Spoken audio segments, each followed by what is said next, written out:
এই যে revise budget, সেই রিভাইজ বাজেটেও কিন্তু আমাদের এই পে স্কেলের জন্য অর্থ বরাদ্দ রাখা আছে। এবং জানুয়ারিতে আংশিক সুবিধা দিবেন বলেছেন। আংশিক মানে আপনি বেসিকটা পাবেন, হয়তো পরবর্তী যে বাজেট জুলাই, সেই জুলাইতে আপনি বাড়ি ভাড়া বা ভাতা পাবেন, বা তারপরে আবার আবার আপনি অন্যান্য যে ভাতা আছে সেগুলি পাবেন। সাধারণত পে স্কেলটা এভাবেই বাস্তবায়ন হয়ে থাকে। তারপরও যদি আমরা আংশিকও পাই, তবুও আমরা চাই পে স্কেলটা বাস্তবায়ন হোক। কি বলেন আপনারা, তাই না? যদি এখন আংশিকও দেয়, তাও আমরা চাই পে স্কেলটা বাস্তবায়ন হোক। আমরা পে স্কেলের গেজেট চাই।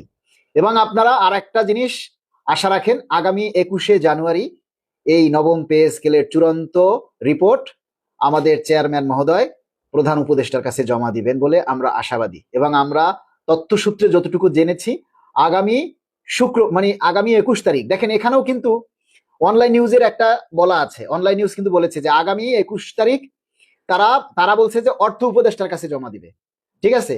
আর আমি আপনাদেরকে বলছি আগামী 21 তারিখ অর্থ উপদেষ্টা না, সরাসরি প্রধান উপদেষ্টার কাছে জমা দেওয়া হবে। প্রধান উপদেষ্টার কাছে আগামী 21 তারিখ আমাদের এই পে স্কেলের চূড়ান্ত রিপোর্ট জমা দেবে। এই তথ্যটা আমাদের কাছে আছে। এখন বাকিটা হচ্ছে আল্লাহর রহমতের উপরে আর পে কমিশনের উপরে। যদি কোনো সবকিছু ঠিকঠাক থাকে, যদি সবকিছু ঠিকঠাক থাকে ইনশাল্লাহ, আল্লাহর যদি হুকুম হয়, তাহলে আগামী 21 তারিখ মানে আগামী বুধবার আমাদের পে স্কেলের চূড়ান্ত রিপোর্ট পে কমিশনের চেয়ারম্যান মহোদয় আপনার প্রধান উপদেষ্টার কাছে জমা দিবেন। এবং প্রধান উপদেষ্টার কাছে জমা দেওয়ার পর আমরা আশাবাদী যে নির্বাচনের আগেই পে স্কেলের গেজেট জারি হবে। এবং এই পে স্কেল গেজেট নির্বাচনের আগে জারি হওয়ার জন্য আপনাদেরকে আরো বেশি অ্যাক্টিভ হতে হবে।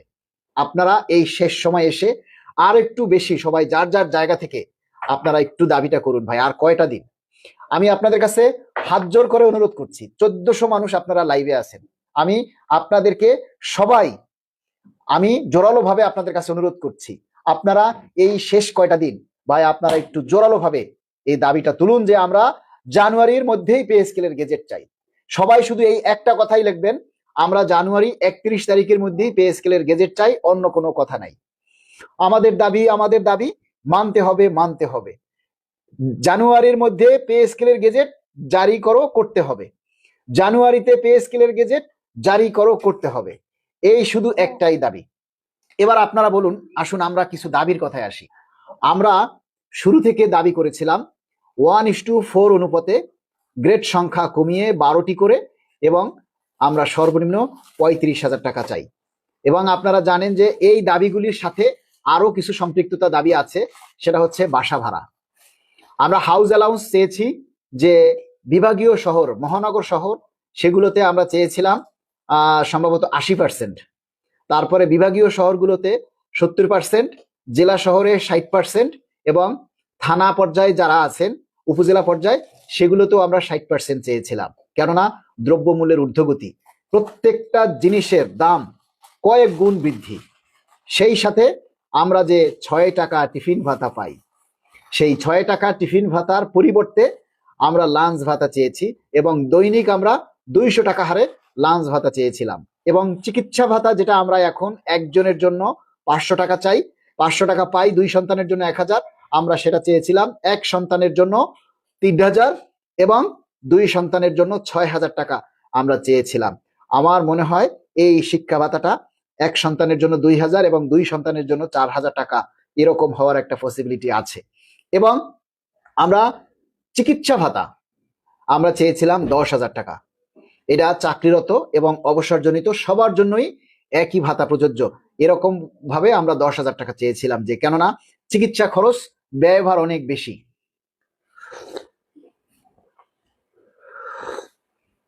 আপনার একজন চিকিৎসকের কাছে গেলে একেবারে কম পক্ষে যে ভিজিট, সেটাও হলো আপনার 800 টাকা একটা ভিজিট আসে। এই 800 টাকা ভিজিট দিয়ে একজন ডাক্তার দেখানোর পরে তিনি আবার কতগুলি টেস্ট দেয়। প্রিয় বন্ধুরা যারা লাইভটা দেখছেন, সবার কাছে অনুরোধ, সবাই একটু লাইভটা শেয়ার করুন, সবাই একটু লাইভটা শেয়ার করুন, সবার কাছে অনুরোধ। শেষ সময় এসে আপনারা কেউ কিপটামি করেন না, এই শেষ মুহূর্তে এসে কিপটামি করেন না, সবাই লাইভ শেয়ার করেন, সবাই দাবি তোলেন, নিজের দাবির কথাটা সবাই মিলে তুলে ধরেন, সবাই মিলে নিজের দাবিটা একটু বেশি বেশি করে এই শেষ মুহূর্তে তুলে ধরেন। আপনার দাবির কথা যদি আপনি না বলেন, কে বলবে ভাই? আপনার দাবির কথা যদি আপনি না বলেন, তাহলে কে বলবে বলেন? আচ্ছা, যাই হোক, এরপরে আসেন আমরা 15 সালে আমরা কি হারিয়েছি? 3টা টাইম স্কেল এবং একটা সিলেকশন গ্রেড। এর বিনিময়ে দিয়েছে কি? 2টা উচ্চতর গ্রেড। এই 2টা উচ্চতর গ্রেড, একটা 10 বছরে আর একটা 16 বছরে। আমার অনেক কলিগ আছে যারা 10 বছর পর উচ্চতর গ্রেড পেয়ে তারা সর্বনিম্ন তাদের যে বেড়েছে 10 বছর পরে, কারো 10 টাকা, কারো 20 টাকা। আমরা এই উচ্চতর গ্রেড চাই না, আমরা আমাদের সেই 15 সালের পূর্বের 3টা টাইম স্কেল আমরা পুনর্বহাল চাই। এবং আমাদের যাদের এই পেস মানে টাইম স্কেল ডিউ মানে পার হয়ে গেছে, পাওয়ার সময় পার হয়ে গেছে, যারা ডিউ, যেমন আমি 2টা টাইম স্কেল আমার ডিউ আছে, আমি একটা টাইম স্কেল পেয়েছি, আরো 2টা টাইম স্কেল আমার ডিউ আছে, আমি যেন সেই 2টা টাইম স্কেলও আমি পেতে পারি, সেভাবে যাতে গেজেটে উল্লেখ করা থাকে, সেই দাবিটা আমরা জোরালো করছি। আমরা সবাই চাই আমাদের এই গেজেটে, এই পে স্কেলে যাতে 15 সালের পূর্বের সেই পূর্বের ন্যায় 3টা টাইম স্কেল যাতে পুনর্বহাল করা হয়। আপনারা রাজি আছেন তো? সবাই মিলে টাইম স্কেলটা ফেরত চাইবেন তো? যাদের পদোন্নতি নেই, যারা ব্লক পোস্টে আছেন, তাদের কিন্তু গ্রেড পরিবর্তন হবে না। পে স্কেল হলে আপনার গ্রেড কিন্তু আগাবে না। আপনি যদি 10 গ্রেডে থাকেন তাহলে 10 গ্রেডেই থাকবেন, আপনি যদি 20তম গ্রেডে থাকেন আপনি কিন্তু 20তম গ্রেডেই থাকবেন, আপনি 19তম গ্রেডে আসবেন না যদি আপনার টাইম স্কেলটা না থাকে। টাইম স্কেলটা আপনাকে পুনর্বহালের জন্য জোরালো ভাবে ভূমিকা রাখতে হবে, জোরালো ভাবে দাবি করতে হবে। কারণ কি? আমি যদি টাইম স্কেলটা না পাই তাহলে কিন্তু আমার গ্রেড আগাবে না, আমার গ্রেডের স্কেলটা পরিবর্তন হবে কিন্তু আমার গ্রেডটা আগাবে না। গ্রেড আগাবার জন্য অবশ্যই আমরা টাইম স্কেলের পুনর্বহাল চাই। আপনারা সবাই একটু দাবি জোরালোটা করবেন।